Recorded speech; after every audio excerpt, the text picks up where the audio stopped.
बच्चों, आप लोगों का स्वागत है। यह वीडियो मैं कक्षा 10वीं हिंदी के कोर्स बी के बच्चों के लिए बना रहा हूँ। पिछला एक वीडियो बनाया था मैंने, उसमें मैंने बताया कि आपके टर्म 2 जो एग्जाम है 18 तारीख को है, मई 18, है ना। तो उसमें पोर्शन क्या है और क्वेश्चन पेपर का प्रारूप भी मैंने बताया था।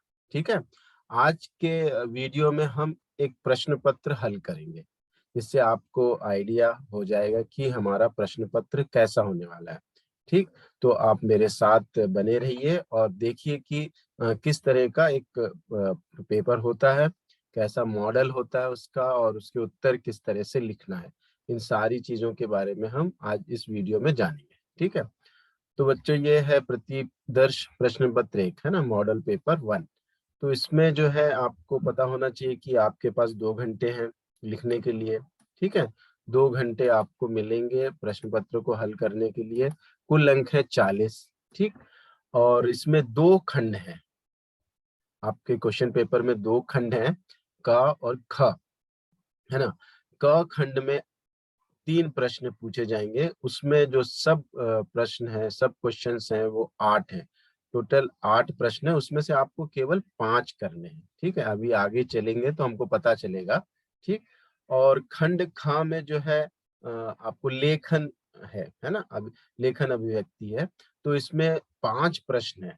आपको मालूम है वो 5 प्रश्न अनुच्छेद, पत्र, सूचना, विज्ञापन और लघु कथा, है ना। उसमें आपको ऑप्शंस भी हैं, है ना, इंटरनल चॉइस है। उस प्रकार से 13 प्रश्न हो गए और आपको 7 करने हैं। तो 7 कैसे करने हैं? एक अनुच्छेद लिखना है, एक पत्र लिखना है, 2 सूचनाएं लिखनी है, 2 विज्ञापन लिखना है और एक लघु कथा। तो इस तरह से 7 प्रश्नों के उत्तर आपको खंड 2 में देना है। ठीक, तो अभी आप देख रहे होंगे कि अगर आप ठीक से समय का मैनेजमेंट नहीं करते हो, समय प्रबंधन नहीं करते हो, तो आपको ये पेपर बड़ा हो सकता है ना। तो आप अपने समय का प्रबंधन अच्छे से कीजिए, टाइम मैनेजमेंट अच्छे से कीजिए, तो आप आसानी से 2 घंटे में ये प्रश्न पत्र हल कर सकते हो। ठीक, तो जो खंड का है, तो खंड का में मैं बता दूं कि आपको स्पर्श से 3 प्रश्न है ना, गद्य और पद्य दोनों में से मिला के आपको 3 प्रश्न आएंगे। उसमें से 2 करने हैं पहले, है ना। फिर उसके बाद जो है आपको स्पर्श में से ही गद्य और पद्य में से 2 प्रश्न आएंगे, आपको उसमें से एक करना है। ठीक, तो आप इनको कितना समय देंगे? तो मैं जहां तक समझता हूँ कि इन 2 प्रश्नों को करने में आप कम से कम ज्यादा से ज्यादा कहूंगा, ज्यादा से ज्यादा 15-20 मिनट दीजिए। ठीक है, और इस प्रश्न को करने में एक 10 मिनट आप लगाइए। ठीक, अच्छे से लिखिए, क्योंकि 60 से 70 शब्द लिखने हैं। और फिर इसके बाद संचयन के 2 प्रश्न, आप 2 प्रश्नों के उत्तर देने हैं। ठीक है, तो इसमें भी आप कम से कम 15 से 20 मिनट लगा सकते हैं। तो आपका पूरा समय क्या हो गया? करीब करीब 45 से 50 मिनट, है ना। तो आप खंड काम में मैं समझता हूँ कि 50 मिनट देने चाहिए। ठीक है, ज्यादा अगर आप देंगे, अगर इसमें अगर आप ज्यादा समय देते हैं, तो फिर आपका जो लेखन वाला खंड है, खंड खा जो है, उसके लिए आप समय कम पड़ जाएगा, क्योंकि आपको अनुच्छेद लिखना है, पत्र लिखना है, 2 सूचनाएं बनानी है, 2 विज्ञापन बनाने हैं, फिर लघु कथा भी लिखना है ना। तो उसमें थोड़ा समय ज्यादा लगेगा। तो उस हिसाब से जो है आप यहाँ पर समय का बहुत बहुत ध्यान रखना है। जितने शब्दों में पूछा गया है उतने ही शब्दों में लिखने की कोशिश करना है। ठीक है, बहुत अधिक शब्द उपयोग नहीं करने हैं, है ना। जो प्रश्न पूछा गया है उसको अच्छे से समझ कर आप जो है अपना उत्तर लिखें। ठीक, और यहाँ पर ये जो प्रश्न पत्र मैं आपको बता रहा हूँ, उत्तर सहित है, आपके आइडिया के लिए है, जस्ट यही उत्तर लिखना है ऐसा नहीं है। ठीक है, क्योंकि आपकी सोच है, आपने पाठ को कैसे समझा है, आप कैसे समझते हो, है ना, वो अपने शब्दों में ही लिखना है। ठीक है, आपको कुछ भी बाय हार्ट नहीं करना है। ठीक है, बाय हार्ट करेंगे तो समस्या में पड़ जाएंगे। तो पाठ को अच्छे से समझ कर अपने खुद के उत्तर आप लिखेंगे, बहुत अच्छा रहेगा। ठीक है, यहाँ आइडिया के लिए, आपकी समझ के लिए और आपके शब्दकोश को बढ़ाने के लिए, वोकैबुलरी को बढ़ाने के लिए यहाँ पर उत्तर हैं। उनको आप अगर थोड़ा अध्ययन करेंगे तो आपका जो जो आप लिखना चाह रहे हैं वो उत्तर और भी अच्छे हो जाएंगे। ठीक है, तो यहाँ देखिए सबसे पहले जो है फर्स्ट जो बिट, खंड का में फर्स्ट बिट है, निम्नलिखित में से किन्हीं दो प्रश्नों के उत्तर लगभग 25 से 30 शब्दों में लिखिए, है ना। तो 2 अंक के हैं, 25 से 30 शब्द, यानी 25 से 30 शब्द, यानी आप देखिए एक पंक्ति में जो है कम से कम 7-8 शब्द आ जाते हैं। तो उस प्रकार से आप देखेंगे कि 3-4 पंक्तियां लिखना है ना। तो 4-5 पंक्ति अगर आप लिख देते हैं तो बस है उत्तर। आप प्रश्न को ठीक से समझना, पहला काम तो आप प्रश्न को पढ़िए और अच्छे से समझिए कि प्रश्न पूछा क्या जा रहा है ना। कई बार क्या होता है कि हम प्रश्न को ठीक से नहीं समझते हैं और जो मन में आता है हम लिख देते हैं, तो कितना भी लिखो उससे कोई फायदा नहीं है, क्योंकि जो प्रश्न पूछा गया है अगर उसके जो कीवर्ड्स जो है, जो जो करेक्शन करने वाला जो व्यक्ति है, टीचर है, वो जो उत्तर चाहता है उसमें से अगर उसको कीवर्ड्स नहीं मिलते हैं तो फिर आपको जो है अंक नहीं मिल पाएंगे। तो इसलिए ध्यान दीजिए कि आप जो है प्रश्न अच्छे से समझिए। अगर आपने प्रश्न अच्छे से समझ लिया तो आपका आधा काम वहीं खत्म हो जाएगा। ठीक है, और आप उसका अच्छे से उत्तर लिख पाओगे। ठीक, तो चलते हैं पहले प्रश्न पे। हम पहला प्रश्न है, मनुष्यता कविता में कवि ने सबको एक होकर चलने की प्रेरणा क्यों दी है ना। तो मनुष्यता कविता हमने पढ़ी, है ना। मैथिली शरण गुप्त जी की कविता पढ़ी, उसमें उन्होंने हमें मनुष्यता का पाठ सिखाया है, बहुत सारी बातें बताई है। उसमें से एक बात यह भी है कि हम सब एक होकर चले, है ना, एकता बनाकर आगे चले। तो क्यों ऐसा कह रहे हैं प्रश्न, है ना। तो अभी आप प्रश्न समझ गए कि क्यों ऐसा कह रहे हैं, तो उत्तर भी आपके दिमाग में आ गया होगा क्यों ऐसा कह रहे होंगे वो। तो एक उदाहरणतः एक उत्तर है आपके सामने कि मनुष्य एक सामाजिक प्राणी है ना, सोशल एनिमल है, सबके साथ मिलके रहने वाला प्राणी है वो। अतः संपूर्ण मनुष्य जाति का जीवन सहकारिता की भावना पर आधारित होता है ना। सब मिलजुल कर काम करने पर ही हमारा जीवन टिका हुआ है। अगर हम अकेले रहेंगे दुनिया में, किसी से मेल जोल नहीं होगा या हम अकेले ही हैं, तो क्या हमारा काम चल सकता है। छोटी सी छोटी चीज भी जो है हमको प्राप्त करना असंभव, जैसे मान लीजिए आपको सुई चाहिए, है ना, कपड़े सिलने की छोटी सी निडेल ही चाहिए, तो कैसे हो सकता, नहीं मिल सकता। कोई अनाज ही चाहिए तो किसान पैदा करते हैं और वो बाजार में आता है, फिर दुकानों में आता है, फिर आप खरीदते हो। अगर किसान ही ना हो, है ना, तो हर एक चीज जो आपके आसपास है, आपके पास है, वो, है ना, सब मिलजुल के जो काम किया गया है, जो समाज में जो लोग हैं जो मिलजुल कर काम कर रहे हैं, उन्हीं की सहायता से हमको मिल रही है। तो सारी दुनिया में जो लोग हैं सब एक दूसरे के ऊपर निर्भर है ना, आधारित होता है। इसके लिए परस्पर मेलजोल का होना तथा आपसी भिन्नता या कुटता का समाप्त होना आवश्यक है। तो मेलजोल से रहना है। हम हमारे आपस में बहुत सारी भिन्नताएं हैं, है ना, लेकिन हम उनको नजरअंदाज करना है। और जो हमारे बीच में कटुता है ना, हमारे बीच में जो डिफरेंसेस है ना, उन चीजों को दूर करना है। साथ ही साथ संगठन से ही किसी समाज का या राष्ट्र का विकास संभव है। और अगर हम सब मिलजुल के रहेंगे, ऑर्गेनाइज रहेंगे, है ना, तो उससे हमारा देश का भी विकास होगा। इसलिए कवि ने सबको एक होकर चलने की प्रेरणा दी है। ठीक है, तो ये तो एक उदाहरण स्वरूप उत्तर है।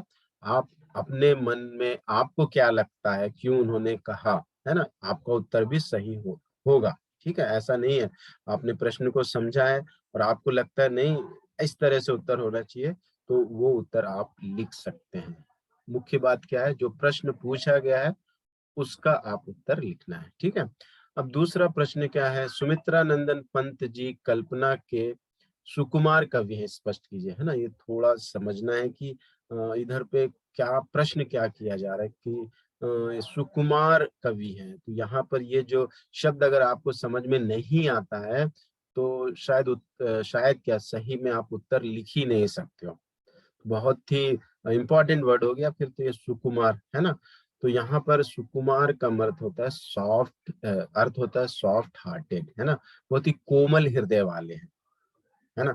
कोमल हृदय, जो उन्होंने, उनका जो हृदय बहुत ही कोमल है। तो कैसे पता चलता है? कविता हमने पढ़ी है सुमित्रा नंदन पंत जी की, कौन सी कविता है? बिल्कुल सही, पर्वत प्रदेश में पावस, है ना। तो उसमें उन्होंने क्या बताया है, क्या क्या किस चीज के बारे में चर्चा की है ना, क्या दृश्य हमारे सामने प्रस्तुत किया है। तो उस देखते हैं उसमें हमको क्या उत्तर हो सकता है उसका लगभग, है ना। आप भी अपने मन से लिख सकते हो कि उन्होंने जो चीजें बताई, वहां पर जो पहाड़ हैं, उनको पहाड़ों को किस तरीके से उनके भावनाओं को व्यक्त किया है, उस पे जो पेड़ लगे हुए हैं उनको किस तरह से बताया है, उनके जो पुष्प हैं पेड़ों पर उनके बारे में कैसे क्या वर्णन किया है, झरनों के बारे में, है ना, बादल के बारे में, है ना। तो इस तरह से उन्होंने कई चीजें हमको समझाई पर्वत प्रदेश में पावस, और एक ऐसा दृश्य प्रस्तुत किया कि हमको ऐसा लगने लगा कि हम जो है उस प्रदेश में ही हैं, ठीक है।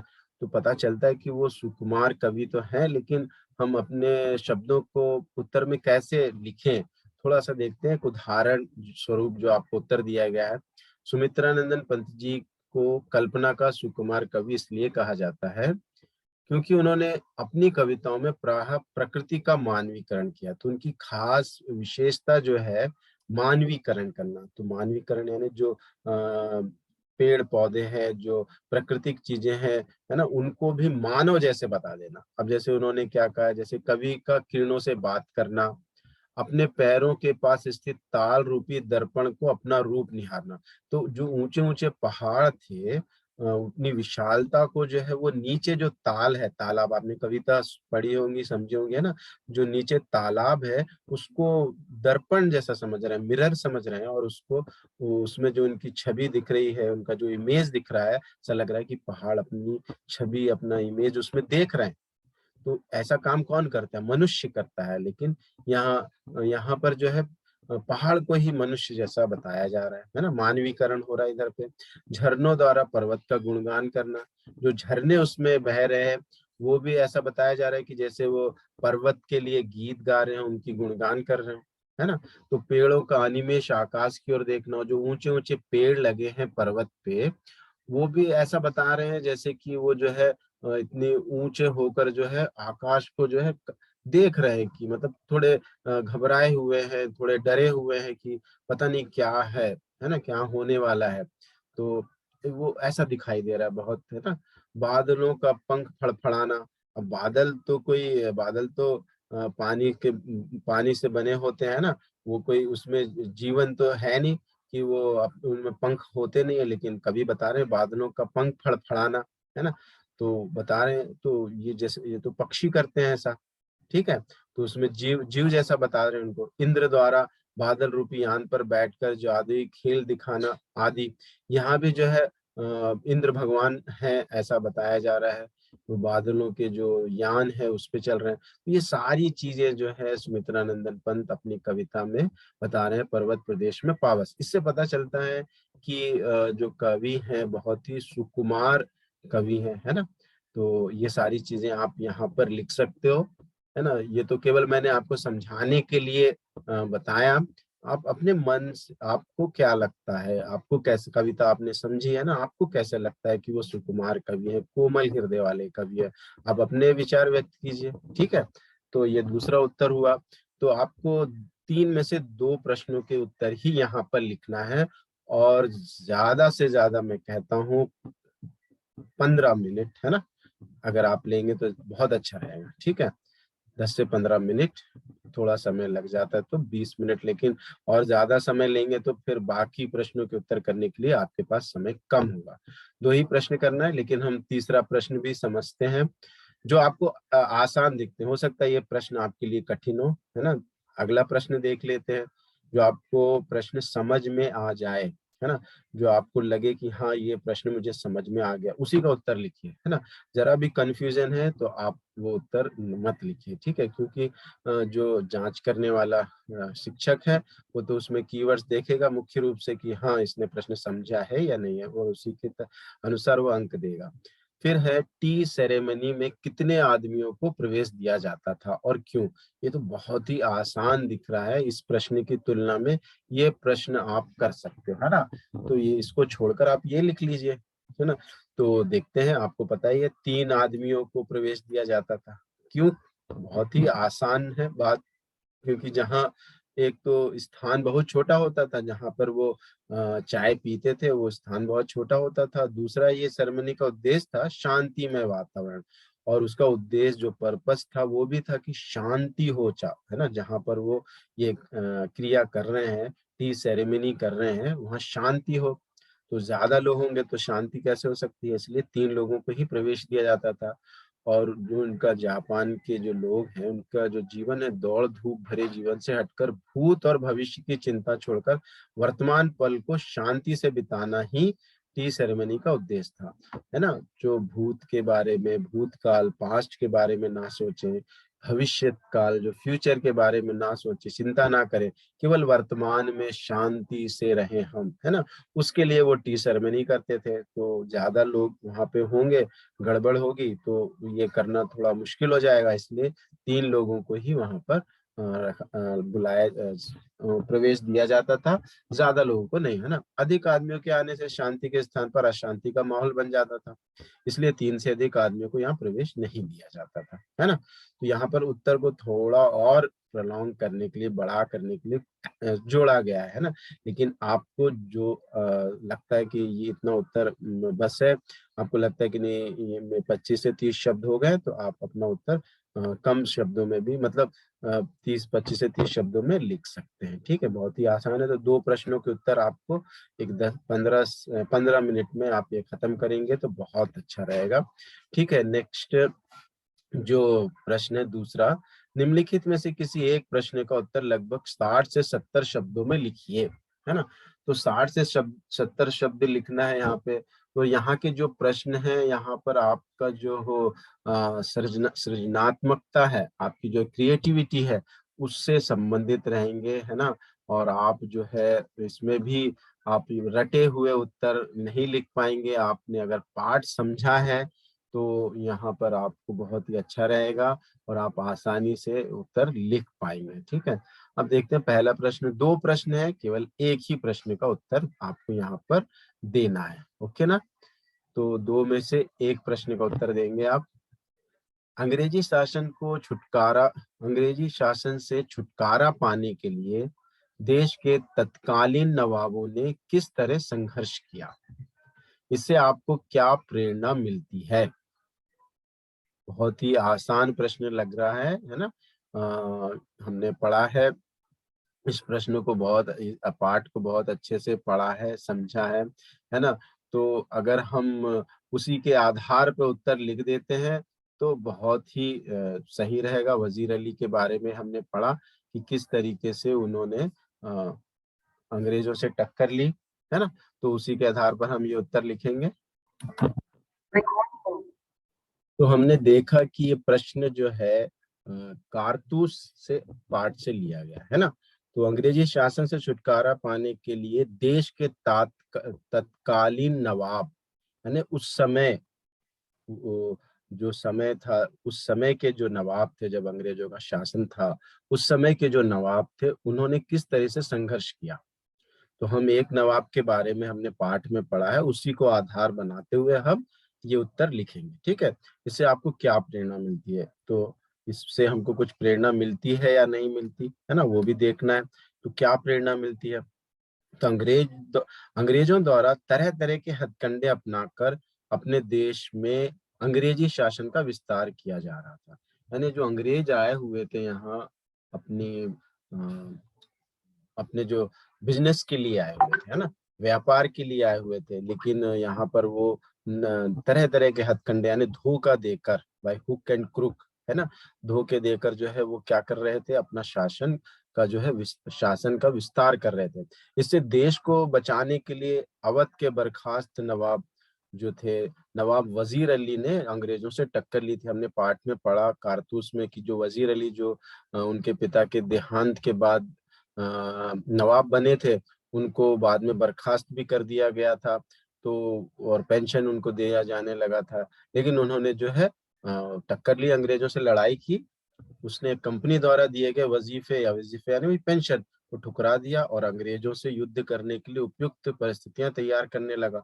और उन्होंने पूरी कोशिश की कि जो है अंग्रेजों से टक्कर लिया जाए, लड़ाई की जाए, है ना। इनके सामने इनकी बात नहीं मानना है, इनको देश में हम नहीं रहने देना है। और उन्होंने जो एक वकील की भी हत्या कर दी थी, है ना।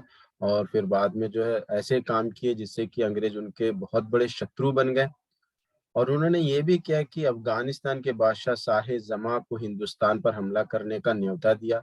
उन्होंने अफगानिस्तान के जो बादशाह थे उनसे भी हाथ मिलाने की कोशिश की कि वो भी आए और अंग्रेजों से लड़ने में उनकी सहायता करें। टीपू सुल्तान उनसे और बंगाल के जो शमशुद्दौला को भी उन्होंने निमंत्रण भेजा कि वो भी इस लड़ाई में शामिल हों। और वजीर अली तो ऐसे देखते हैं कि इस तरह से उन्होंने अंग्रेजों से अपनी लड़ाई जारी रखी, है ना। और जो है उनसे लड़ते रहे। वजीर अली के इस कार्य से हमें अपनी मातृभूमि की रक्षा के लिए सर्वस्व अर्पित करने की प्रेरणा मिलती है।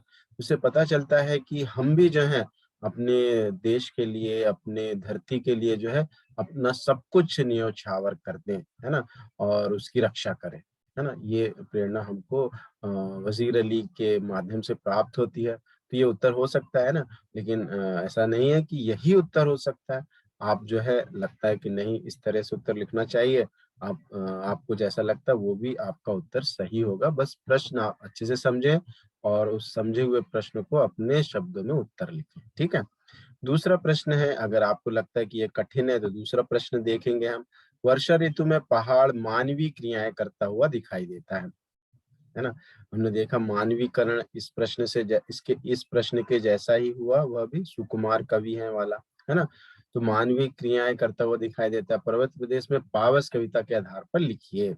तो बहुत ही आसान, मुझे लगता है कि इस प्रश्न से अच्छा जो है ये प्रश्न का उत्तर आप बहुत आसानी से दे सकते हैं अगर आपने पर्वत प्रदेश में पावस कविता अच्छे से पढ़ी हो, ठीक है। तो फिर भी एक उदाहरण स्वरूप उत्तर है, इधर आप देखिए। पर्वतों से घिरे भूभाग के बीच छोटे बड़े जो समतल भूभाग होते हैं, वे वर्षा ऋतु में वर्षा का पानी जमा होने से तालाब का आकार ले लेते हैं। तो जो पहाड़ हैं ऊंचे ऊंचे, वो तो पहाड़ है, उसके नीचे जो जमीन है ना, वो जो है समतल जो जमीन है वो जो है अगर बारिश होती है उसमें पानी भर जाता है और वो तालाब जैसे बन जाते हैं। उनमें एकत्र स्वच्छ पानी अपनी निर्मलता के कारण दर्पण का काम करने लगता है। अब उसमें जो पानी आया है वर्षा का, तो वो जो है बहुत ही साफ होता है ना, निर्मल होता है। और वो जो निर्मल पानी भरा हुआ है उन गड्ढों में या जो तालाब है उनमें, वो जो है दर्पण, है ना, मिरर, दर्पण का काम करता है। तो कवि को लगता है कि कवि को इसी विशाल दर्पण में पर्वत अपनी सुमन रूपी सहस्त्र आंखों से अपना विशाल का प्रतिबिंब निहारता हुआ प्रतीत होता है। तो कवि यहाँ पर क्या कल्पना कर रहे हैं, जैसे कि पर्वत जो है वो अपना रूप निहार रहा है, उसमें जो पेड़ लगे हुए हैं, उसमें जो पुष्प हैं, उनको अपनी आंखें बनाकर, है ना। सहस्त्र हजारों आंखें जो है, जो पेड़ों पे हजारों पुष्प है, वो उसकी आंखें हैं, पर्वत की आंखें, और वो अपना रूप निहार रहा है ना। ये बताया गया है, मानवीकरण किया गया है यहाँ भी, है ना। इसी तरह से पर्वत पर उगे वृक्षों को देखकर कवि को ऐसा प्रतीत होता है कि ये वृक्ष पर्वत की आकांक्षाएं हैं, है ना। वो मतलब अपनी आकांक्षाएं व्यक्त कर रहा हो जैसे, है ना। जैसे बहुत ऊपर आगे बढ़ने के लिए जैसे हम सोचते हैं, है ना, हम जो हमारे एक्सपेक्टेशंस रहते हैं कि हम बहुत ऊंचाई तक जाएंगे, बहुत आगे बढ़ेंगे, वैसी आकांक्षाएं जो है पर्वत जो है अपने पेड़ों के द्वारा व्यक्त कर रहा है। तो ऊपर उठने की कामना से आकाश को एकटक देख रहे हैं और ऊपर जाना चाहते हैं, और वो आकाश को एक टक होकर देख रहे हैं। पहाड़ इसी प्रकार की मानवीय क्रियाएं करता हुआ प्रतीत होता है, और भी इस तरह की क्रियाएं वो करता हुआ हमको दिखाई देता है, ठीक है।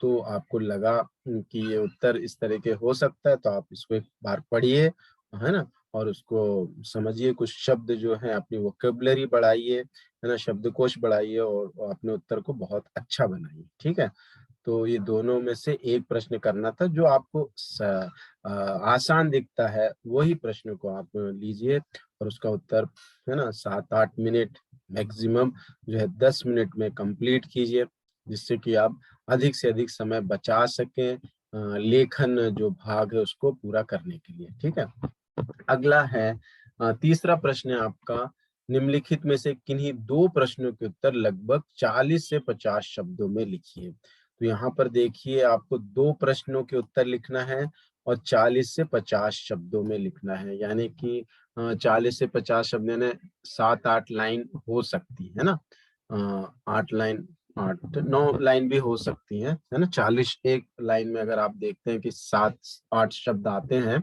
तो उस तरह से आपको जो है 7-8 लाइन लिखना चाहिए। ठीक है, और ध्यान रखना चाहिए कि बहुत ज्यादा समय ना लें इसमें भी, और आप जो है जो प्रश्न पूछा गया उसको ध्यान में रखते हुए अच्छे से उत्तर लिखें। ठीक है, 3 प्रश्न दिए जाएंगे यहाँ पर, आपको 2 करना है जो आपको बहुत अच्छे से आते हैं। किन घटनाओं के कारण टोपी को कक्षा में शर्म आने लगी थी? तो हमने टोपी शुक्ला पाठ पढ़ा, है ना, टोपी शुक्ला के बारे में पढ़ा, उसके मित्र इफन से उससे दोस्ती कैसे थी, इफन की दादी से उसका लगाव कैसा था, दोनों में किस तरह से दोस्ती थी, है ना, और किस तरह से जो है टोपी जो है 2 साल तक फिर कक्षा 9वीं में फेल होता रहा, है ना, और फिर कैसे वो उस फेल होने की वजह से उसको कितनी कठिनाइयों का सामना करना पड़ा, है ना, कैसे कैसे परिस्थितियों का सामना करना पड़ा, आदि आदि आपने पढ़ा, है ना।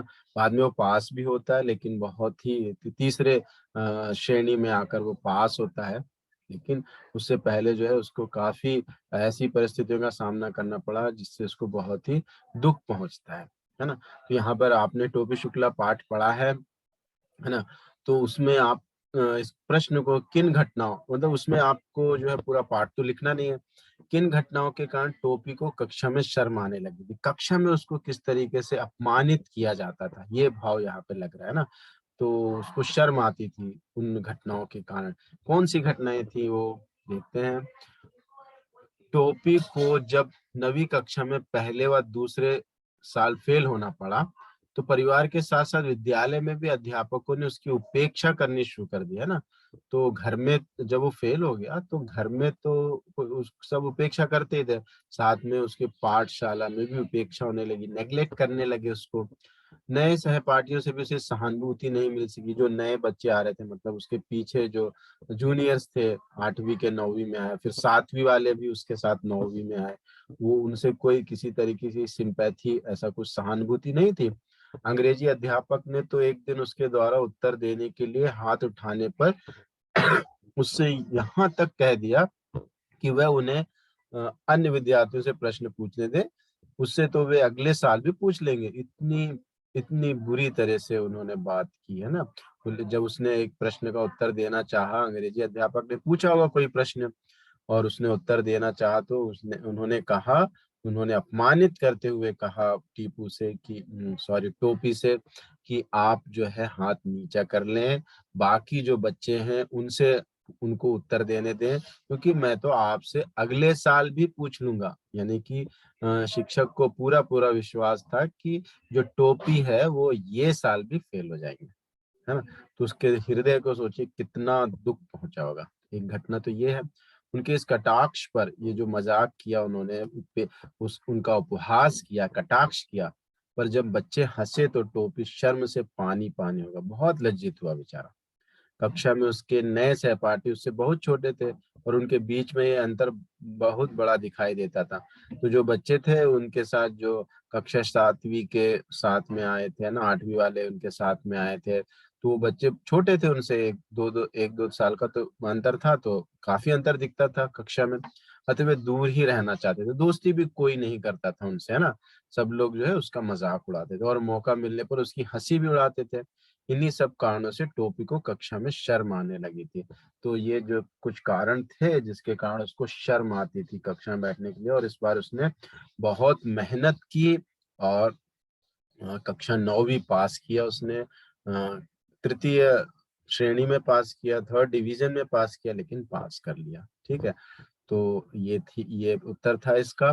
ठीक है, तो अगर आपको ये उत्तर लगता है कि आपको कठिनाई होगी तो आपके पास ऑप्शन है, आप दूसरा ये लिख सकते हैं, पीटी अध्यापक कैसे स्वभाव के व्यक्ति थे, विद्यालय के कार्यक्रमों में उनकी कैसी रुचि थी। तो जो पीटी अध्यापक थे, अगर आपने पाठ पढ़ा होगा, बहुत कम है आपका पोर्शन, और मुझे लगता है कि आप लोगों ने हर पाठ को अच्छे से समझा होगा, है ना। तो हमारा जो पाठ था सपनों के से दिन, है ना, संचयन का जो पाठ है सपनों के से दिन, जहाँ बचपन के बारे में लेखक हरदयाल सिंह ने अपने बचपन के बारे में बताया है कि कैसे वो खेल कूद में हमेशा रहना पसंद करते थे, पढ़ाई लिखाई में उनकी रुचि बहुत कम थी, है ना। तो वो सारी बातें हमने उस पाठ में जानी थी, और उनके साथियों के बारे में भी हमने जाना था, उनके पाठशाला के बारे में और उनके प्रधानाचार्य के बारे में, है ना, और स्काउट के बारे में हमने जाना था। फिर थोड़ा बहुत हमने सैनिक बनने की प्रक्रिया के बारे में भी उसमें जाना, लेकिन साथ में एक जो चरित्र था पीटी अध्यापक, उसके बारे में भी इसमें वर्णन किया गया है। तो उनका स्वभाव कैसे स्वभाव के व्यक्ति थे, है ना, बहुत सख्त थे, आपको पता है ना। विद्यालय के कार्यक्रम में उनकी कैसी रुचि थी, उसके बारे में भी थोड़ा बताया गया है। आइए पढ़ते हैं एक उदाहरण स्वरूप जो उत्तर दिया गया है, देखते हैं क्या है वो उत्तर। पीटी अध्यापक बहुत सख्त व अनुशासन प्रिय व्यक्ति थे, बहुत ही सख्त थे, स्ट्रिक्ट थे, और वो डिसिप्लिन जो है, अनुशासन को बहुत पसंद करते थे।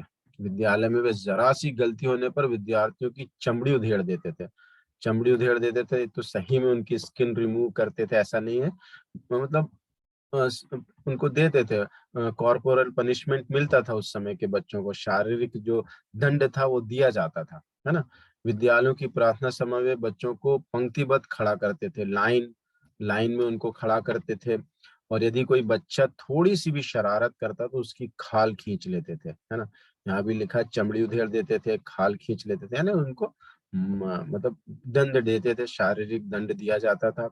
स्काउट परेड की आयोजन में उनकी महत्वपूर्ण भूमिका रहती थी। सबसे जो महत्वपूर्ण बात क्या थी, स्काउट परेड जो कराई जाती थी, जो लेखक हरदयाल सिंह को बहुत पसंद थी। बच्चों को अपने मार्गदर्शन में कुशलता पूर्वक परेड करवाते थे, और बहुत अच्छी परेड कराते थे वो, और परेड के समय बच्चों को शाबाशी भी देते थे, और जो बच्चे बहुत अच्छी परेड करते थे उनको शाबाश बोलते थे। इसलिए बच्चों को उनकी यही शाबाशी फौज के तमगों सी लगती थी, जो फौज में मेडल्स मिलते हैं, तमगे मिलते हैं, वैसा लगता था जब बच्चों को बोल देते थे शाबाश, है ना। तो बच्चों को बहुत ही गर्व महसूस होता था, ऐसा लगता था कि वो एक फौजी है, और उनको जो एक मेडल मिला है अच्छा काम करने का।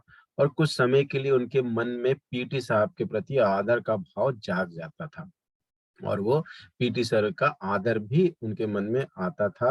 वैसे तो वो पीटी सर को बहुत ही बुरा भला कहते हैं, मतलब बुरा भला समझते थे, बहुत बुरा समझते थे, क्योंकि बहुत सख्त थे, है ना। और उनको पाठशाला में अगर किसी से बहुत डर लगता था तो वो पीटी सर ही थे, क्योंकि वो शारीरिक दंड देने का काम वही करते थे, है ना। तो उनको जो है वो अच्छा नहीं मानते थे, लेकिन यहाँ जब वो स्काउट के समय जब वो शाबाश बोलते थे तो उनको बहुत अच्छा लगता था, उनके प्रति उनके मन में आदर का भाव भी आता था। तो ये थे पीटी अध्यापक, है ना।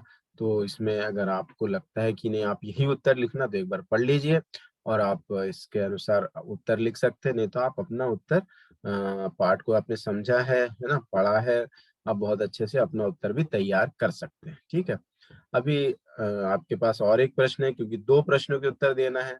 अगर आपने पहले 2 प्रश्नों के उत्तर दे दिए तो ये इसका उत्तर लिखने की जरूरत नहीं है, लेकिन अगर आपने केवल एक ही प्रश्न इसमें से लिखा है तो ये प्रश्न का उत्तर भी आपको लिखना पड़ेगा, है ना। तो 2 प्रश्नों के उत्तर देना है, 3-3 अंक के हैं वो, और कम से कम 7-8 लाइन, है ना, लिख सकते हैं आप।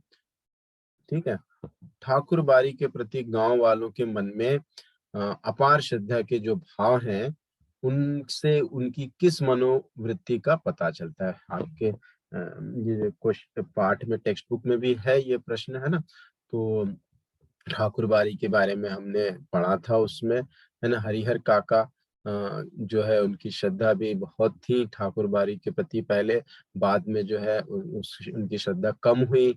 उसके कारण हमने देखे थे, पढ़े थे, है ना।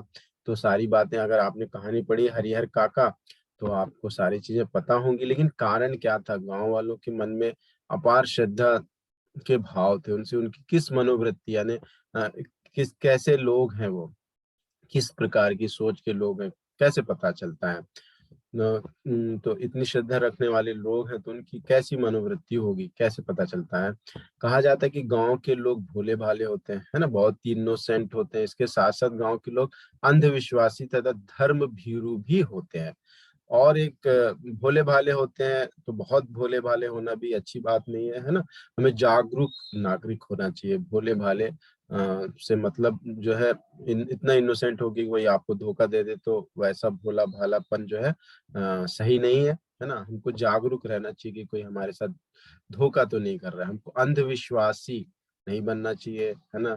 सुपरस्टिशन नहीं होना चाहिए, धर्म भीरू, और डरना भी नहीं चाहिए। धर्म बहुत ज्यादा डर, धर्म के प्रति जो है बहुत, जो धर्म को बहुत जानने वाले होते हैं, कई बार जो है हमारा धर्म के नाम पर हमको डरा कर जो है बहुत ऐसे काम करा लेते हैं कि उनका तो फायदा होता है, हमारा नुकसान होता है। तो वैसे भी नहीं बनना है ना। हमको जागरूक होना चाहिए हर हर क्षेत्र में, हर जगह। तो लेकिन गांव वाले लोग थोड़े जो है ऐसे होते हैं, अंधविश्वासी और धर्मभीरू। आज के समय नहीं होंगे, लेकिन जब कहानी लिखी जा रही थी उस समय के लोगों के बारे में है तो वैसे थे। वे मंदिर जैसे स्थान को पवित्र, निष्कलंक तथा ज्ञान का प्रतीक मानते हैं, है ना। और मंदिर को जो है पवित्र होली प्लेस होता है, और वहां पर मतलब कोई भी बुरा काम नहीं होते हैं, और ज्ञान के प्रतीक होते हैं वो। बिल्कुल सही बात है। और वहाँ जो पुजारी, पुरोहित, महंत जैसे जितने भी धर्म के ठेकेदार हैं, यानी धर्म को चलाने वाले लोग, उन पर अगाध श्रद्धा रखते हैं।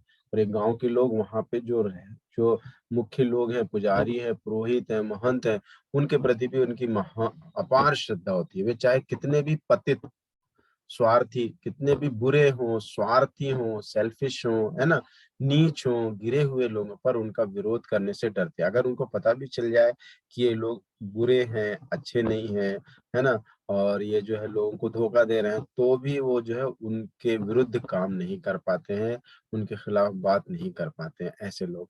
इसी कारण ठाकुर बाड़ी के प्रति गांव वालों की अपार श्रद्धा थी। उनका हर सुख दुख उससे जुड़ा था।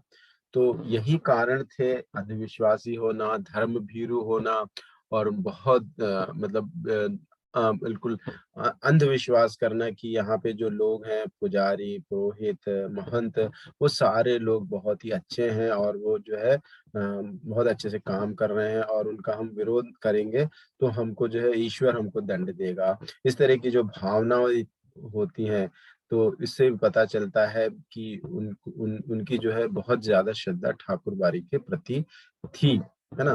तो यहाँ पर हमारा उत्तर ये रहा, है ना। अगर आपको लगता है कि आप और कुछ ऐड कर सकते हैं, जोड़ सकते हैं, या आप और कुछ लिख सकते हैं तो जरूर आप लिखें। ठीक है, ये आपको उदाहरण स्वरूप उत्तर है। ठीक, तो हमने देखा कि यहाँ पर आपका स्पर्श से संबंधित जो प्रश्न थे, 3 उत्तर लिखने थे वो, और संचयन से संबंधित जो प्रश्न थे 2 उत्तर लिखने थे वो हो गए, है ना। और मैंने आपसे कहा कि समय प्रबंधन में टाइम मैनेजमेंट का ध्यान रखिए, और इन उत्तरों को आप 50 मिनट, 45 से 50 मिनट में पूरा कीजिए। ठीक है, तो आपको लेखन जो खंड है, खंड खा लेखन का, उसमें आप अच्छे से आप कर सकते हो। ये 26 अंक का है ना। तो आप अच्छे ज्यादा अंक इसमें स्कोर कर सकते हो। और जो बच्चे, लगता है कि थोड़े बच्चे होते हैं खेल कूद में बहुत अच्छे होते हैं, और दूसरे विषयों में बहुत अच्छे होते हैं, साइंस में, विज्ञान, गणित में, है ना, सोशल में, है ना, इन सारी चीजों में अच्छे होते हैं। कई बार हिंदी जो है उनके लिए बहुत मुश्किल हो जाती, पास होना ही मुश्किल हो जाता है ना। तो ऐसे बच्चों को भी मैं यही कहूंगा कि आप जो है किसी भी उत्तर को, किसी भी प्रश्न का उत्तर ना दे सके ऐसा मत कीजिए, है ना। हर प्रश्न का उत्तर लिखिए। अभी हमने जो स्पर्श और संचयन में जो 5 प्रश्न आपको उत्तर लिखने हैं, उन पांचों प्रश्न के उत्तर आप लिखिए। आपको लगता है कि आपको लगता है कि इसके उत्तर नहीं आ रहा है, समझ में नहीं आ रहा है, कुछ ऐसा तो है नहीं कि आपने कहानी नहीं सुनी होगी, नहीं पढ़ी होगी, है ना? जो आपको समझ में आता है जरूर लिखिए। ठीक है, अटेम्प्ट कीजिए। ये मुझे नहीं आता भाई, मैं छोड़ देता हूँ, ऐसा मत कीजिए, है ना? अगर आप लिखेंगे तो कम से कम 1 अंक तो आएगा, है ना? और अगर आप 5 उत्तर लिखेंगे तो सब मिला के आप कुछ ना अंक तो प्राप्त कर सकेंगे, 7 अंक तक तो आपको मिल ही जाएंगे, 6-7 अंक। तो वो बहुत ही उपयोगी होंगे। अगर आपको लगता है कि आपके लिए हिंदी जो है बहुत मुश्किल है, पास ही हो जाए तो बस है, वैसे बच्चों के लिए मैं बोल रहा हूँ कि आप कोई भी प्रश्न का उत्तर नहीं लिखना, ऐसा मत कीजिए। सभी प्रश्नों को अटेम्प्ट कीजिए, सभी का उत्तर लिखिए। ठीक है? और फिर आपको लेखन में तो आपको बहुत अच्छे अंक ला सकते हो आप 26 में से।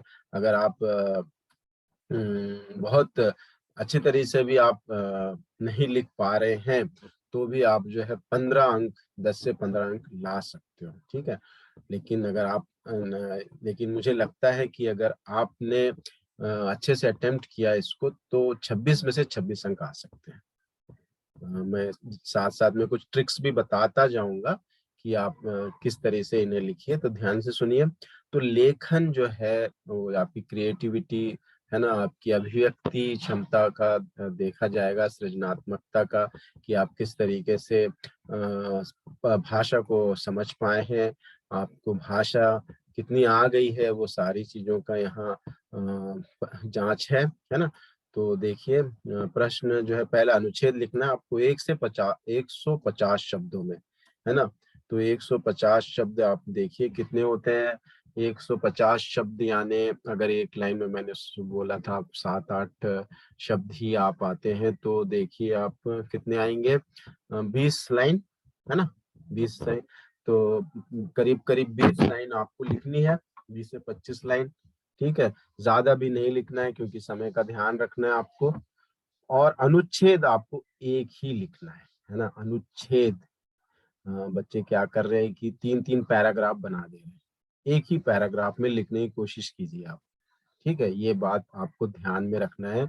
उस पैराग्राफ में आपका इंट्रोडक्शन भी आ जाना चाहिए, विषय विस्तार भी आना चाहिए और उपसंहार भी आ जाना चाहिए। ठीक है? एक ही पैरा में, एक, है ना, अनुच्छेद पैराग्राफ। ठीक है? तो यहाँ पर अनुच्छेद के लिए मैं ये ट्रिक दूंगा कि आप जो है ये संकेत बिंदु जो दिए गए हैं उनका ध्यान रखिए। संकेत बिंदु को अगर आप नजरअंदाज करें तो आप अच्छे अंक प्राप्त नहीं कर पाएंगे। ठीक है? थोड़े बच्चे क्या करते हैं, बेटी बचाओ बेटी पढ़ाओ, है ना? आपको बिल्कुल बहुत ही सरल विषय है और बहुत ही मीडिया में छाया हुआ है, सभी इसकी बात करते हैं, हर कोई इसकी बात कर रहा है ना। तो बहुत ही जाना पहचाना विषय है ये। तो बच्चों को लगा बहुत आसान है, जो फटाफट लिख दिया। लेकिन यहाँ पर जो संकेत बिंदु है वो उनके उत्तर नहीं है उसमें, तो आपको अंक पूरे नहीं मिलेंगे। संकेत बिंदु आप ध्यान में रखिए। जैसे पहला क्या है, लिंग अनुपात, है ना? अगर आपने लिंग अनुपात के बारे में चर्चा नहीं की है आपके अनुच्छेद में तो आपको आपके अंक कटेंगे। ठीक है ना? तो संकेत बिंदु पर बहुत बहुत बहुत क्या, संकेत बिंदु के आधार पे ही आपको अनुच्छेद लिखना है, अपना पूरा करना है। ठीक है? आपको बहुत अच्छे से सहायता मिल गई। अगर संकेत बिंदु नहीं होते तो आपको बहुत मुश्किल होता था, लेकिन यहाँ पे संकेत बिंदु देकर आपकी 80% जो समस्या है हल कर दी गई है ना? 20% क्या है, आपको लिखना है बस। लिंग अनुपात यानी कि लिंग अनुपात, हो सकता है कि आपने इसके बारे में नहीं सुना हो या फिर नहीं पढ़ा हो, तो मुश्किल हो सकता है। लेकिन अगर सुना हो, लिंग अनुपात मतलब जो रेशियो है लड़कियों का और लड़कों का, उसके बारे में अंदाजा से आप लिख सकते हो।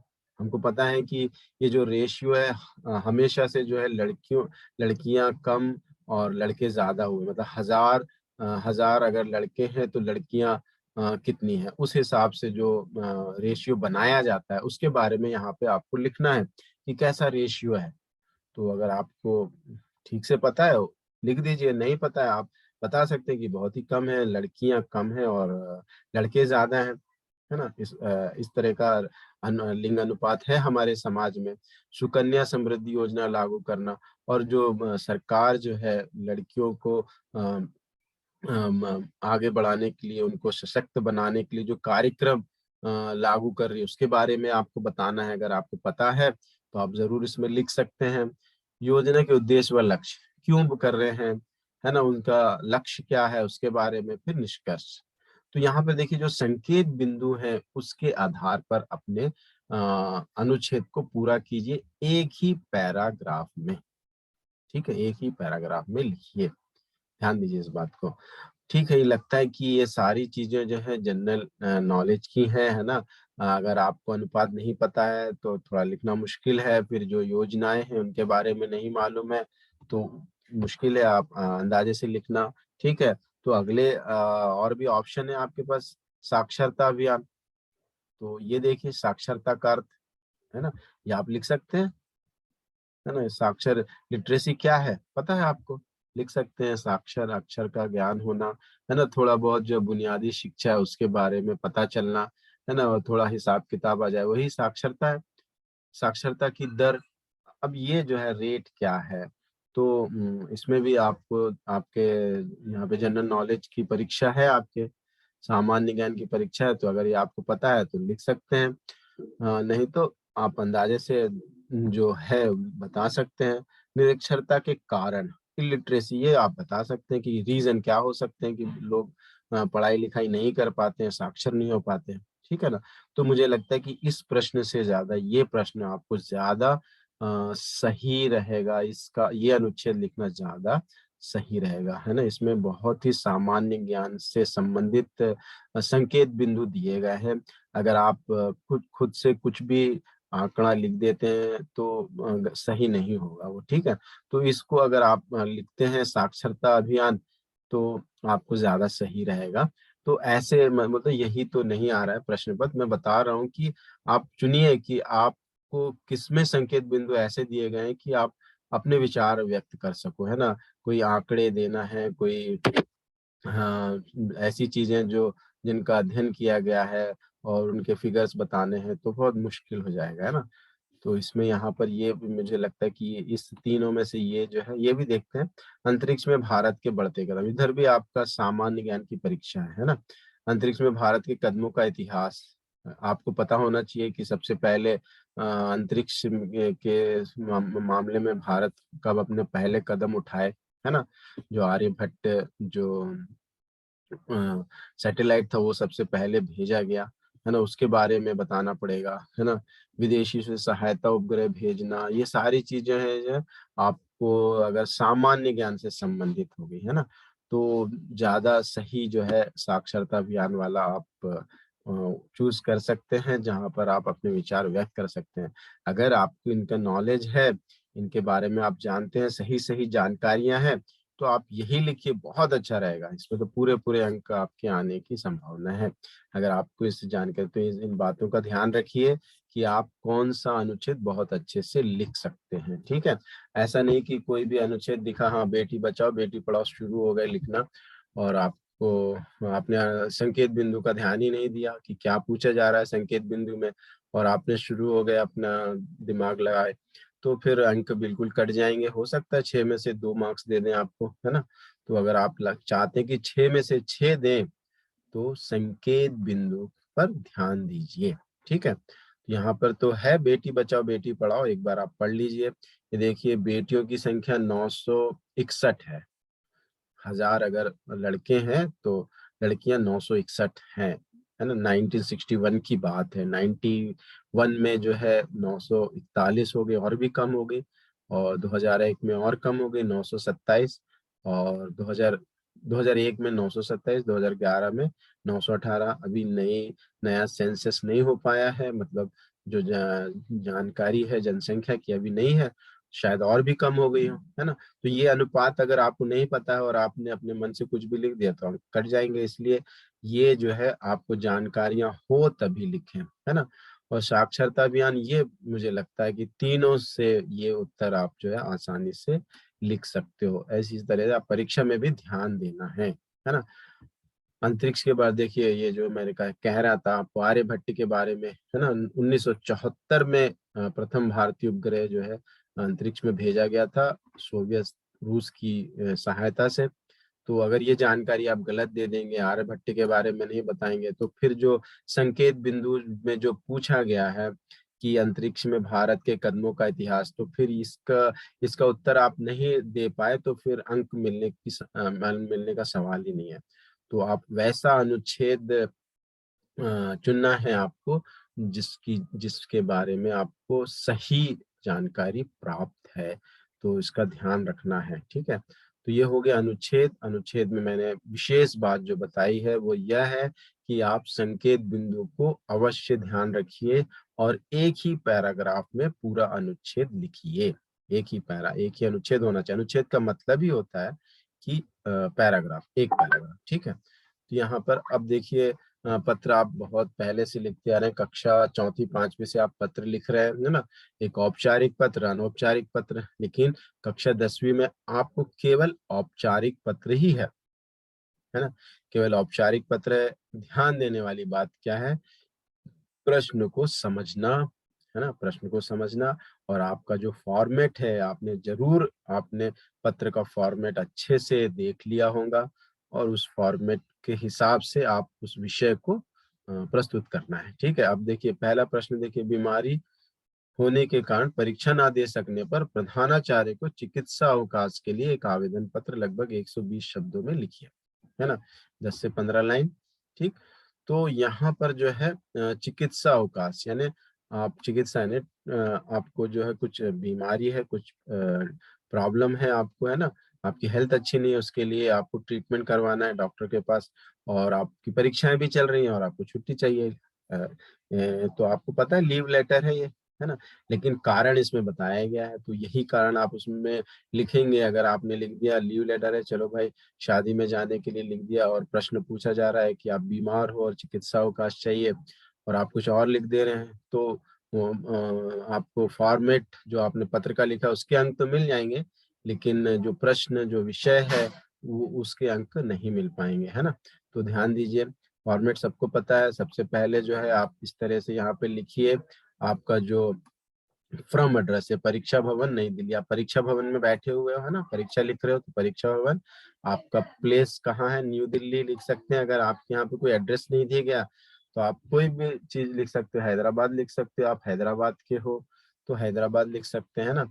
और इसके बाद यहाँ पर डेट लिखना है, ठीक है। यहाँ पर डेट जो है नहीं लिखी गई है, डेट लिखी वो नीचे लिखी गई है, ये डेट जो है इधर पे आनी चाहिए, है ना, दिनांक यहाँ पे आएगा। फिर उसके बाद सेवा में श्रीमती प्रधान, आजकल सेवा में नहीं लिखा जा रहा है ना, जो नया जो प्रारूप आया है पत्र का उसमें सेवा में नहीं लिखा जा रहा है, लेकिन लिख देंगे तो भी कुछ समस्या नहीं है। सेवा में श्रीमती प्रधानाचार्य आबासा उच्च विद्यालय नई दिल्ली। आबासा इसलिए लिखा कि यहाँ पे पाठशाला का कोई नाम नहीं दिया गया, अगर दिया जाता तो हम लिख देते थे कि भाई ये पाठशाला, लेकिन वही वही सारी चीजें देखना है आपको, है ना। अगर आप इस प्रश्न का उत्तर दे रहे हैं, इस पत्र को लिख रहे हैं, तो वहाँ पाठशाला का नाम नहीं है, तो आप इस तरह से आप लिख सकते हैं आबासा उच्च विद्यालय। आप अपनी पाठशाला का नाम मत लिखिए, ठीक है, जो भी पाठशाला है आपकी उसका नाम मत लिखिए, आबासा उच्च विद्यालय, ठीक। नई दिल्ली लिख सकते हैं, जो भी प्लेस है। विषय जरूर लिखिए, चिकित्सा अवकाश हेतु आवेदन पत्र। विषय को भूल जाते हैं बच्चे, है ना, तो इस विषय को मत भूलिए। और अंग्रेजी में, हिंदी में कंफ्यूज हो जाते हैं। अंग्रेजी में पहले आ जाता है रेस्पेक्टेड मैडम, रेस्पेक्टेड सर, फिर विषय लिखते हैं, लेकिन हिंदी में तो पहले विषय लिखना है, फिर महोदया, रेस्पेक्टेड मैडम, रेस्पेक्टेड सर लिखना है, ठीक है। तो इस बात का ध्यान दीजिए। और सारी चीजें जो है यही साइड पे आएंगी। मैं इधर सामने बैठा तो लेफ्ट साइड है ये पूरा, है ना। अगर अगर पेपर के हिसाब से देखें तो राइट साइड, तो ये साइड में ही आती है सुविधा के लिए, आजकल ऐसा लिखा जा रहा है, ठीक है। बच्चे यहाँ कॉमा लगाते हैं, जरूरत नहीं, इधर कॉमे लगा रहे हैं, कोई जरूरत नहीं, कोई आप देखेंगे पंचुएशन मार्क, विराम चिन्ह कुछ भी नहीं है, बिल्कुल नहीं लगाना आपको, ठीक है। यहाँ पर वाक्य नहीं है ना, यहाँ पे फुल स्टॉप लगा दे, हम जरूरत नहीं है, ठीक। यहाँ पे लिख सकते हैं आप, पूर्ण विराम लगा सकते हैं, इधर भी कॉमा लगाने की आवश्यकता नहीं, हटा दिया गया है। और देखिए यहाँ पर अंत में जो है इधर पे जो है क्या किया गया है, डेट लिखी गई है, लेकिन मैंने क्या बताया आपको, डेट यहाँ पे लिखिए, ठीक है, यहाँ पे आपकी डेट आएगी और ये लीवर लाइन करके लिखिए। और ध्यान रखिए पत्र जो है हमेशा नए पेज से लिखना है ना। अगर आपने जो कोई पिछला जो उत्तर लिखा उसमें जो है आपका आधे से ज्यादा पेज हो गया है तो उतना ओमिट कर दीजिए, छोड़ दीजिए, आप अगले पेज से शुरू कीजिए।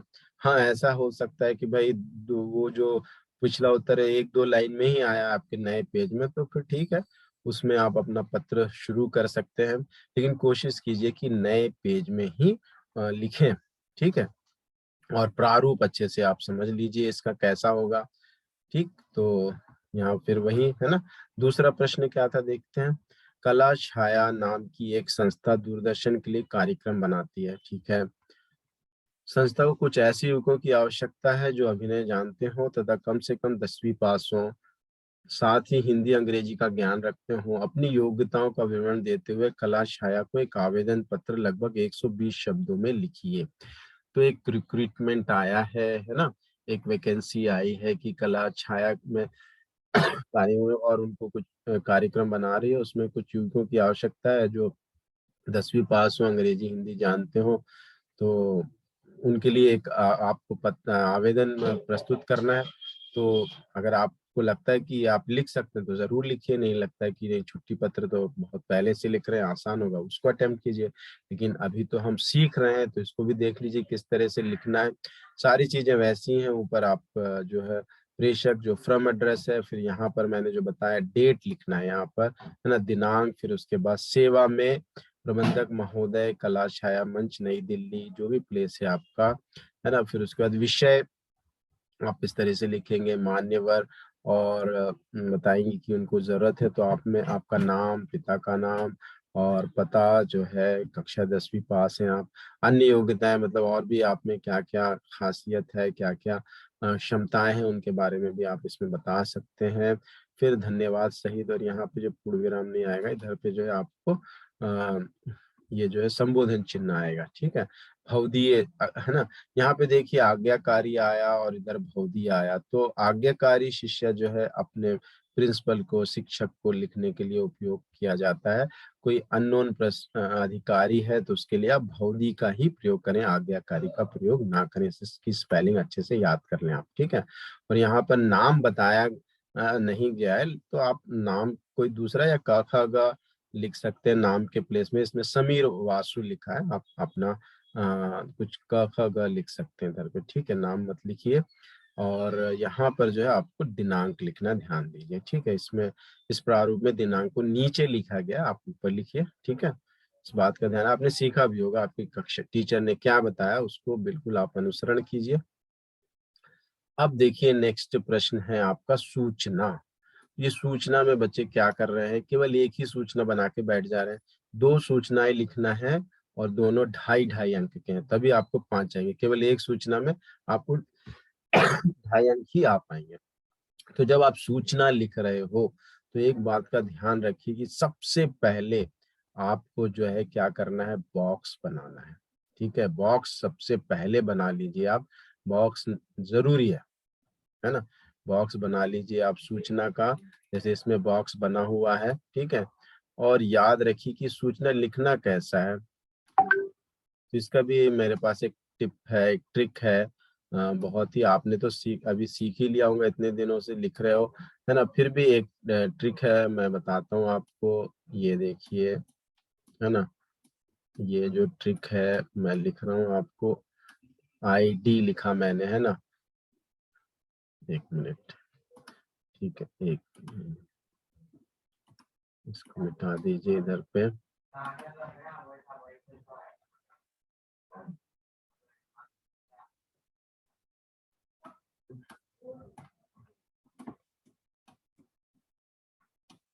हम्म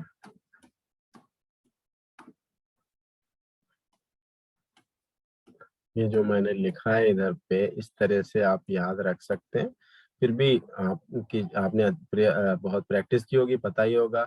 तो ये इड मिडना मैंने लिखा है, तो इड मिडना क्या है, आई इंस्टीट्यूट का नाम लिखना है सबसे पहले। आप प्रश्न में देखिए इंस्टीट्यूट का नाम दिया हुआ है तो उस इंस्टीट्यूट का नाम लिखिए आप, ठीक है। सबसे पहले वो काम करना है, इंस्टीट्यूट का नाम लिखना, ठीक है। अगर नहीं दिया तो आप अपने मन से जो है काका गा जो भी है वो लिख सकते हैं, नई दिल्ली। फिर उसके बाद लिखना है सूचना, फिर उसके बाद डेट लिखेंगे आप, क्या लिखेंगे, डेट, इधर पे लिखना है डेट, ओके।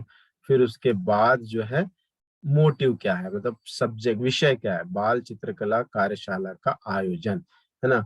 बाल चित्रकला कार्यशाला के लिए बनाना है आपको। यहाँ देखिए ना, तो पाठशाला का नाम दिया है, कोई ज्यादा इसमें जानकारियां नहीं दी गई, बस चित्रकला कार्यशाला के बारे में बताना है इधर पे, है ना।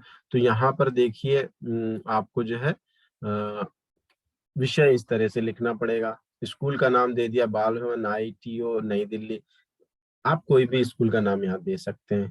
पहले इंस्टीट्यूट का नाम आएगा, फिर उसके बाद यहाँ सूचना लिखेंगे, फिर यहाँ पर जो है डेट आएगी, विषय से के ऊपर डेट आएगा, फिर उसके बाद विषय लिखेंगे, फिर जो भी इंफॉर्मेशन है, आई से क्या होगा, इंफॉर्मेशन, जो भी इंफॉर्मेशन देना है यहाँ पर होगी। आप सभी को सूचित किया जाता है कि इस तरह से आप शुरू करेंगे, और जो जानकारियां देना है यहाँ पे, जहाँ कार्यस्थल क्या है, समय क्या है, डेट क्या है ना, स्थान कहाँ पर है, वेन्यू क्या है, किस समय समय शुरू होगा खत्म होगा, अगर कोई शुल्क के बारे में बताना वो है ना, क्या फीस है, वो सब। फिर उसके बाद ना, है ना यानी नेम, नेम लिखना है। फिर उसके बाद अथॉरिटी क्या है वो लिखना है, ठीक है। नेम ऊपर लिखेंगे, फिर उसके बाद अथॉरिटी क्या है उसको नीचे लिखेंगे। तो यहाँ पर देखिए इस तरह से आप जो है प्रारूप देख लीजिए, सूचना का प्रारूप देख लीजिए, थोड़ा ऊपर नीचे जिसमें इस तरह से इसमें दिया गया वैसा भी आप लिख सकते हो। ऊपर आप, ऊपर जो है अथॉरिटी है, नीचे नेम है, ओके। लेकिन प्राय हम ऐसा लिखते हैं, ऊपर नेम और नीचे अथॉरिटी रहती है, ठीक है। तो ऐसा ऊपर लिखेंगे तो भी सही है। तो ये जो है फॉर्मेट आप जो है देख लीजिए सूचना का, और 2 सूचनाएं आपको लिखनी है, ठीक है, 2 सूचनाएं लिखनी है। अब देखिए इसमें तो आपको मोटिव भी नहीं लिखा गया, मोटिव जरूर लिखना है। यहाँ पर आपको सबसे पहले मोटिव लिखना पड़ेगा, इधर मोटिव मिसिंग है। तो ये भी सूचना का एक प्रारूप है, ठीक है। तो पहले आप इंस्टीट्यूट का नाम लिखेंगे, फिर सूचना बोल के लिखेंगे, है ना। उसके बाद दिनांक लिखेंगे, फिर उसके बाद विषय यानी मोटिव लिखेंगे, फिर उसके बारे में सारी जानकारियां देंगे, इंफॉर्मेशन। फिर उसके बाद देखिए बिल्कुल करेक्ट है, नेम लिखेंगे, फिर उसके बाद अथॉरिटी, है ना, क्या है, हेड बॉय है योगिता अरोड़ा। इस तरह से आप जो है अपनी सूचना पूरी करेंगे, ठीक है। मुझे लगता है कि आपको सूचना किस तरह से लिखना है समझ में आ गया, 2 सूचनाएं लिखनी है, ओके। फिर अगला प्रश्न है विज्ञापन के बारे में। विज्ञापन भी जो है 2 लिखना है। विज्ञापन में भी आप बॉक्स बना लीजिए, बहुत अच्छा रहेगा, सुंदर होगा, है ना। तो विज्ञापन में कुछ बातें याद रखनी है आपको, ज्यादा डिटेल में नहीं बताऊंगा, आपके शिक्षक ने, टीचर ने सारी चीजें बताई दी होगी किस तरीके से आपको विज्ञापन बनाना होता है ना। बहुत ही संक्षिप्त में बताऊंगा यहाँ पर विज्ञापन के बारे में कुछ खास बातें, जैसे कि समीर किताब भंडार के लिए आकर्षक विज्ञापन बनाए। प्रश्न क्या है समझ गए आप, कि भाई समीर किताब भंडार है, यानी किताबों का एक दुकान है ना, शॉप है, किताबें का दुकान है, तो किताबें बेचने के लिए ही वो अपना विज्ञापन बनाना चाहते होंगे। तो उसको आप प्रश्न बनाना है विज्ञापन। तो क्या करेंगे आप, तो सबसे पहले जो है समीर किताब भंडार जिस तरह से लिखा गया, यानी हाईलाइट का आप, मतलब आप देखिए, आप अपने चारों तरफ देखिए, बाहर जैसे ही आप निकलते होंगे कोई ना कोई विज्ञापन दिख ही जाता है ना। उस विज्ञापन में आप देखेंगे कि जो चीज वो बेच रहे हैं उसको सबसे पहले बहुत अच्छे से हाईलाइट किया जाता है ना। तो वैसे ही आप भी सोचना है कि आप जो है जो चीज आप जो जानकारी देना चाहते हैं लोगों को, वो सबसे पहले उनको दिख जाना चाहिए। बाकी चीजें आप छोटी छोटी हो, ज्यादा ध्यान देने पे दिखाई दे रही हो तो चलेगा, लेकिन जो मुख्य है वो बहुत बोल्ड होना चाहिए। जैसे कि इन्होंने किताबें के बारे में बता रहे, समीर किताब भंडार, खत्म। यहाँ पे देखेंगे, यहाँ भाई किताबें की है, बाद में उसके फीचर्स आप लिख देंगे, है ना। कि शैक्षिक बता रहे किताबों के बारे में, तो कैसी किताबें हैं, शैक्षिक हैं, नॉवेल्स हैं, मैगजीन भी हैं, बच्चों के लिए किताबें, चित्रकला आदि है, ये बता दिया है ना। और प्रत्येक किताब पर अब कुछ ना कुछ आकर्षण होना चाहिए खरीदने वाले के लिए, है ना। तो कुछ छूट देना चाहिए कि भाई अगर आप इतने पैसों की किताबें लेंगे तो इतने पैसों की छूट है, यानी यहाँ पे लिखा है 20% की छूट, है ना, तो ये डिस्काउंट दे रहे हैं 20%। तो इस तरह की चीजें बताना है आपको। एक दाम की दुकान, और हमेशा जो है एक ही रेट होता है, कोई मोल भाव यहाँ पे बार्गेनिंग नहीं होती है ना, वो भी बहुत अच्छी बात है।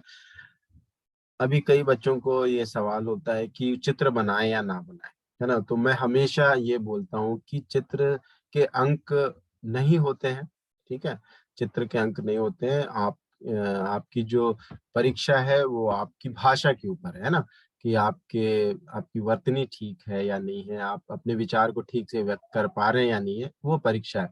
लेकिन फिर चित्र होना चाहिए या नहीं होना चाहिए? नहीं होना चाहिए क्या? नहीं होंगे तो प्लस है ना, होंगे तो प्लस है, लेकिन नहीं होंगे तो माइनस नहीं है ना, लेकिन होंगे तो प्लस है। कहने का मतलब भाई आपके घर में कोई मेहमान आया, है ना, उसको जैसे आप आराम से जो है बैठ के कैजुअल बैठ के खाना खा लेते हो, उस तरह से तो उसको परोसते नहीं हो आप, है ना। उसके सामने अच्छी प्लेट होती है, अच्छे से साफ सफाई रखी जाती है, अच्छे से प्लेट रखा जाता है, खाना भी जो है डेकोरेट किया जाता है ना। तो ये सारी चीजें क्यों की जाती है? मन में अच्छा भाव पैदा होने के लिए और अच्छा लगने के लिए, है ना। अगर वो नहीं भी है तो क्या खाने वाले को भोजन का जो स्वाद नहीं आएगा, या फिर भोजन जो है उसका पेट नहीं भरेगा क्या? नहीं है, लेकिन वो जो सजावट की जो चीज है उससे जो है उसका आकर्षण बढ़ जाता है। तो उसी तरह से मुझे लगता है कि चित्र अगर आप बनाते हैं तो ये आपके लिए प्लस है, और जो जांच करता है उसके लिए भी बहुत आसानी से आपको 2.5 में से 2.5 अंक देने के लिए अच्छा रहता है, ठीक है। अगर कुछ छोटी मोटी गलतियां होगी तो भी उसको अंदर नजरअंदाज करके आपको पूरे अंक मिल सकते हैं। तो चित्र कोशिश कीजिए कि चित्र जरूर बनाएं, ठीक है। तो यहाँ पे भी जो है बैग्स के बारे में देखिए, राजकुमारी बैग्स, बाकी चीजें देखिए छोटे लिखी हैं, चित्र भी हैं, है ना, और एक बैग भी इधर बना दिया गया है। हाँ, लास्ट में मैंने आपको बताया संपर्क करें, कहाँ से खरीदना है, कहाँ संपर्क करना है, उसका भी छोटा सा यहाँ पर आप पता लिख सकते हैं। फोन नंबर आप इस तरीके से पूरा फोन नंबर, अपना असली नंबर लिखने की जरूरत नहीं, शॉर्ट ऐसा लिख सकते हैं, ठीक है। और देखिए बैग्स, ये भी दूसरा भी उसी तरह से है ना। बिक्री के लिए उपलब्ध, ये सारी चीजें आप पढ़ लीजिए। अभी जो है अंत में जो है आपका आखिरी वाला प्रश्न है लघु कथा। लघु कथा जो है इसके बारे में मैं यही कहूंगा कि जो है आप मतलब बहुत ध्यान पूर्वक इसको समझना है प्रश्न को, और जो है लिखना है। और ये आपके लिए नया नया ही है, कक्षा 10वीं में नया, लेकिन बहुत दिन से आप इसकी चर्चा सुन रहे होंगे, इसके बारे में आप समझ रहे होंगे, लेकिन कुछ विशेष बातें हैं मैं बताऊंगा, है ना। तो यहाँ पर तो प्रस्थान बिंदु दिया गया है, आपको एक कहानी शुरू की गई है और उसको जो है आप आगे बढ़ाना है ना। तो इस तरह से आ सकता है, आपको जो है एक अ, एक शीर्षक दे सकते हैं, जैसे परोपकार दे सकते हैं, या फिर जो है ईमानदारी, है ना, या फिर आप दे सकते हैं दोस्ती, या फिर और भी इसी तरीके से सत्य पे आधारित, है ना, दोस्ती पर आधारित कोई भी कहानी दे सकते हैं। अभी कोरोना का बहुत चला, 2 साल तक कोरोना महामारी और समाज पर, है ना, असर, ऐसे कोई भी कहानी, या जो बहुत सारे लोगों ने सहायता की उनके बारे में कुछ ऐसा एक एक शीर्षक भी दे सकते हैं, या प्रस्थान बिंदु। तो शीर्षक आने के ज्यादा चांस हैं, प्रस्थान बिंदु भी आ सकते हैं, लेकिन शीर्षक पे ऊपर दे सकते हैं। जो भी हो, आपको कहानी तो यहाँ पर लिखनी है, लघु कथा लिखना है। तो लघु कथा यानी छोटी कथा लिखना है, आपको बहुत विस्तार में नहीं लिखना है। 120 शब्द यानी मैंने वही किया, 20 लाइन, 15 से 20 लाइन, 25 लाइन तक समझ लीजिए कथा है, ठीक है। तो इतनी लाइन आपको लिखना है और आपकी कहानी उसमें खत्म हो जानी चाहिए, है ना। तो कहानी तो आप अगर आपने समझा है, अपने शिक्षक से समझा ही होगा कि मौलिक होना बहुत जरूरी है। मौलिक होगी तो बहुत अच्छा है। मौलिक से मतलब क्या है? यानी आपकी अपनी कहानी, माने आपने खुद उसकी रचना की हो, है ना। तो परीक्षा भवन में बैठे हैं आप, और आपके सामने अगर विस्तार बिंदु आ गया है ना, तो प्रस्थान बिंदु आ गया है, तो स्वाभाविक है किसी कहानी को आगे बढ़ाना है। लेकिन अगर कोई शीर्षक आ गया तो आपको वो कहानी अपने खुद की उसी समय जो है तैयार करनी और लिखनी है। कठिन कार्य है, लेकिन मुझे लगता है कि अगर आपको अभी जो कक्षा पहली से लेकर 10वीं 9वीं तक आपने तरह तरह की पुस्तकें, मैगजीन या टीचर से कुछ ना कुछ सुना होगा, कहानियां पढ़ी होंगी किसी न किसी पुस्तक में, लाइब्रेरी में जाके। अगर आपके ध्यान में है कोई कहानी, जैसे मान लीजिए परोपकार, तो एक कुल्हाड़ी से वाली कहानी है ना, एक लकड़हारा की कुल्हाड़ी गुम जाती है, तो किस तरीके से उसको जो जल परी जो है एक एक कुल्हाड़ी ला के देती है, और फिर वो जो है सॉरी ईमानदारी पर आधारित वो कहानी है ना। तो इस तरीके से आप जो है उस तरह की कोई कहानी लिख सकते हो, है ना, अपने शब्दों में लिखना है, ठीक। या फिर जो है आप खुद अभी बनाकर लिख सकते हो कोई कहानी, लेकिन उसमें क्या क्या होना चाहिए तो मैं बताता हूँ। उसमें कहानी में जो है हमेशा जो आप कहानी लिख रहे हो तो आपने ध्यान दिया होगा कि उसमें समय के बारे में होता है कि किस समय की कहानी है। अब देखो बहुत सारी कहानियां ऐसे शुरू होती हैं, एक समय की बात थी, है ना, 100 साल पुरानी कहानी थी, तो समय का व्याख्यान तो होता है, उसमें समय के बारे में बताया जाता है, समय होना चाहिए उसमें, है ना। फिर कुछ ना कुछ कथानक, यानी उसमें कुछ घटना होनी चाहिए, कोई घटना होनी तभी तो कहानी बने उसी घटना के ऊपर। मान लीजिए आप कोरोना के बारे में ही लिख रहे हैं, तो उसमें एक घटना तो है कि कोरोना वायरस आया दुनिया में और किस तरीके से प्रभावित किया, और उससे संबंधित किसी चरित्र के बारे में आप लिख रहे हो तो कोई घटना तो है, तो एक कथानक तो होना चाहिए, है ना। और उसमें कुछ कैरेक्टर्स, बहुत ज्यादा नहीं, अभी लघु कथा है तो ज्यादा से ज्यादा 2-3 चरित्र हो बस है, ठीक है। तो उसमें कैरेक्टर्स होना चाहिए, 2-3 कैरेक्टर्स होना चाहिए, ज्यादा नहीं, है ना। तो चरित्र भी होना चाहिए, और कथोपकथन यानी कि उसमें जो है संवाद होना चाहिए, यानी कि ऐसा नहीं कि आप शुरू हो गए और अंत तक जो है उसको एक ही पैराग्राफ अनुच्छेद जैसे लिख दे रहे हैं, नहीं। आपको जो है उनके जो है संवाद भी लिखना है ना। जैसे आप मान लीजिए एक कहानी लिख रहे हैं राम और लक्ष्मण के बारे में। राम ने कहा कि हम जो है जंगल में जाएंगे और जो है राक्षसों को समाप्त करेंगे जो हमारे ऋषि मुनियों को सता रहे हैं। तो लक्ष्मण ने कहा हाँ भाई, हम ये काम जरूर करेंगे। इस तरह से मतलब आपसी जो संवाद है, फिर उसके बाद जो है दोनों भाई जो है जंगल में अपने गुरु के साथ गए और उन्होंने जो है सारे राक्षसों को समाप्त किया। तब गुरु ने उनकी इस प्रतिभा को देखकर बहुत प्रसन्न हुए और गुरुदेव ने कहा कि आप महान हैं, आप जो है इसी तरह से समाज का कल्याण करते रहें। तो यहाँ पे देखिए संवाद आए हैं, है ना। तो संवाद आना जरूरी है, कहानी की एक विशेषता है, कहानी का एक हिस्सा है कि उसमें संवाद भी हो, ठीक। और क्या होना चाहिए, मैंने कहा कि समय की चर्चा हो उसमें, कुछ एक दो चरित्र होना चाहिए उसमें, जो है कथानक, एक घटना होनी चाहिए, संवाद होना चाहिए, है ना। और अगर वातावरण के बारे में बता सक रहे हैं, वातावरण भी होना चाहिए कि मतलब किस तरह का समय था, कैसा था वहाँ पे, वातावरण क्या था, वो भी होना चाहिए। और फिर जो है जैसे आप अनुच्छेद में कंक्लूजन लिखते हो, उपसंहार लिखते हो, निष्कर्ष होना चाहिए, यानी कहानी से क्या शिक्षा मिली अंत में जरूर जरूर लिखना है। तो अगर आप इन की वर्ड्स का ध्यान रखकर कहानी लिखते हैं तो आपको पूरे अंक मिलने वाले हैं, ठीक है। आपको ध्यान रखना है इन बातों का, संवाद होना भी जरूरी है एक कहानी में, और आप इन बातों का ध्यान रखिए और अपनी कहानी लिखिए और जो है अच्छे से उसको पूरा कीजिए। तो यहाँ पर मैंने आपको बताया कि किस तरह प्रकार से जो है आपको अपना प्रश्न पत्र हल करना है। मैंने कोशिश की कि आप अच्छे से समझ सकें। फिर भी अगर आपको कुछ डाउट है, कुछ शंकाएं हैं, तो आप मुझसे पूछ सकते हैं नीचे कमेंट्स में लिखकर कि ये शंका है। अगर इसमें कुछ त्रुटियां हुई हैं तो उसको भी आप बता सकते हैं, ठीक है। तो मैं अगले वीडियो में उन त्रुटियों को सुधार कर नया वीडियो बनाऊंगा। ओके, तो यहाँ पर देखिए आपको मैंने बिल्कुल अच्छे से बताया कि 40 अंक आपको प्राप्त करने के लिए किस तरीके से खंड का और खंड का को पूरा न्याय के साथ हल करना है।